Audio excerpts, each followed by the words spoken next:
মনে রাখবেন, রমজানকে যে কদর করে না, রমজানেও যে গুনাহ করে, রমজানেও যে জাহান্নাম থেকে বাঁচার চেষ্টা করে না, রমজানেও যে জান্নাতের আমল করার চেষ্টা করে না, ভাই আমার, ছেলেরা আমার, বাবা আমার, পর্দার আড়ালের মা বোন আমার, সবাইকে এই শেষ কথা বলি।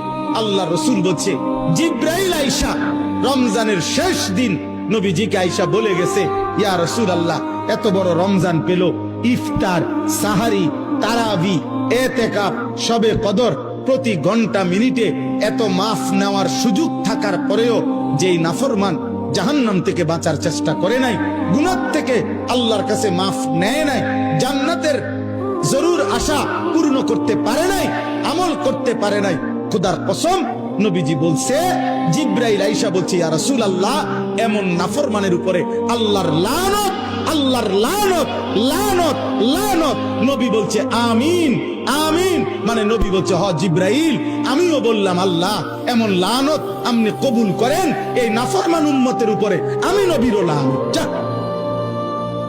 তোর রূপে খোদার লানত পড়ুক।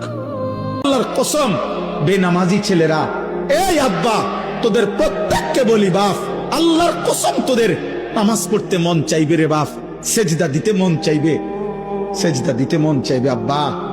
হাসরের ময়দানে হলেও সেদিন মন চাইবে খুব, যে আল্লাহ আপনি একটু সুযোগ দেন না রে মাওলা, একটা সেজদা দেই আপনারে, একটা রুকু করি মাওলা, আমার সিরিয়াল আইতে তো হয়তো দেরি আছে মাওলা, আমারে তো বিচারের জন্য হয়তো সিরিয়ালে আরো পরে ডাকবে, এই ফাঁকে আমি আপনারে একটা সেজদা দেই।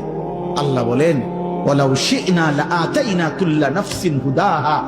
এই নাফরমান, আমি চাইলে তো দুনিয়াতেই প্রত্যেককে সেজদা দিতে পারতাম, দেওয়াইতে পারতাম, আমার আনুগত্য করাইতে পারতাম, আমার জমিন, আমার আসমান, আমার সূর্য, আমার চাঁদ, আমার রাত, আমার দিন, আমার নিঃশ্বাস, আমার অক্সিজেন, আমার হার্টবিট, সবই তো আমার।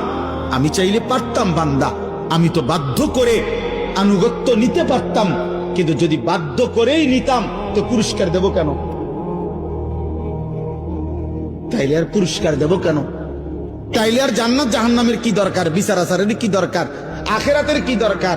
হাসরের মাঠের কি দরকার? কারণ আমি যাকে বাধ্য করাইয়া সেজদা করাইছি, তো সেখানে তোমার কৃতিত্ব কি? আর তোমার যদি কোনো কৃতিত্ব না হয় তো পুরস্কার কি? আবার কথা বোঝেন নাই? ওয়ালাউ শি'না লাআতাইনা কুল্লা নাফসিন হুদাহা।